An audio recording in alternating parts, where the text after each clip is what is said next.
रामू और घायल कबूतर। बुलबुल की रहस्य भरी कहानी। अगला अध्याय। चांदनी रात थी। गांव के बाहर वही पुराना पीपल का पेड़ और उसकी डाल पर बैठी चमकती हुई बुलबुल। दयाराम और सीता हमेशा की तरह लकड़ी की चारपाई पर बैठे थे। हल्की ठंडी हवा चल रही थी। बुलबुल ने मधुर स्वर में कहा, आज मैं तुम्हें एक ऐसे लड़के की कहानी सुनाऊंगी जिसका दिल बहुत बड़ा था। उसका नाम था रामू। रामू एक साधारण किसान का बेटा था।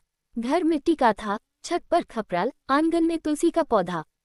गरीबी थी, लेकिन प्यार और ईमानदारी की कमी नहीं थी। रामू रोज सुबह सूरज निकलने से पहले उठता, गाय को चारा देता, माँ की मदद करता और फिर पिता के साथ खेत चला जाता। वह बहुत मेहनती और दयालु भी था। एक शाम जब सूरज ढल रहा था और आसमान नारंगी रंग में रंगा था, रामू खेत से घर लौट रहा था। अचानक उसे झाड़ियों में हल्की सी आवाज सुनाई दी। फर फर। वह पास गया तो देखा, एक सफेद कबूतर जमीन पर गिरा हुआ था। उसके पंख से थोड़ा सा खून निकल रहा था। शायद किसी शिकारी ने उसे चोट पहुंचाई थी। कबूतर डर के मारे कांप रहा था। रामू धीरे से घुटनों के बल बैठा और बोला, डर मत, मैं तुम्हें कोई नुकसान नहीं पहुंचाऊंगा। उसने अपना गमछा उतारा और बहुत सावधानी से कबूतर को उठाया। घर पहुंचकर रामू ने माँ को सब बताया। माँ ने तुरंत हल्दी और सरसों के तेल से उसकी चोट पर मरहम लगाया। एक छोटी टोकरी में नरम कपड़ा बिछाकर कबूतर को सुला दिया गया।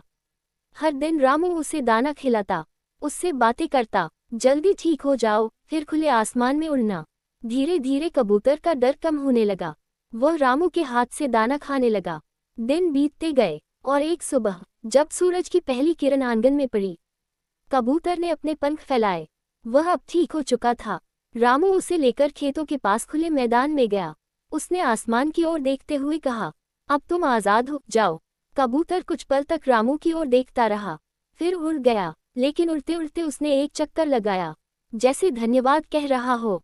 रामू मुस्कुरा दिया। कुछ हफ्तों बाद अचानक गांव में भयानक तूफान आ गया। तेज आंधी, कड़कती बिजली, मूसलाधार बारिश। रामू खेत में फंस गया। चारों तरफ धुंध और अंधेरा था। रास्ता दिखाई नहीं दे रहा था। पेड़ झुक रहे थे। रामू घबराने लगा। तभी उसे आसमान से पंखों की जानी पहचानी आवाज सुनाई दी। वही सफेद कबूतर। वह नीचे आया और एक दिशा में उड़ने लगा, फिर लौटकर रामू के पास आया, जैसे कह रहा हो, मेरे पीछे आओ। रामू समझ गया। वह कबूतर के पीछे पीछे चलता गया। कबूतर रास्ते के ऊपर उड़ता और जहाँ कीचड़ या गड्ढा होता वहां नीचे मंडराकर सावधान करता। आखिरकार रामू सुरक्षित अपने घर पहुंच गया। माँ ने उसे गले लगा लिया। सच्ची सीख। रामू ने आसमान की ओर देखा। कबूतर दूर बादलों के बीच गायब हो चुका था। रामू की आंखों में चमक थी। बुलबुल ने कहानी खत्म की। दयाराम और सीता की आंखें नम थीं। बुलबुल बोली, नेकी कभी व्यर्थ नहीं जाती। जो दूसरों की मदद करता है, प्रकृति भी उसकी मदद करती है। चांद धीरे धीरे बादलों में छिप गया और रात फिर से शांत हो गई।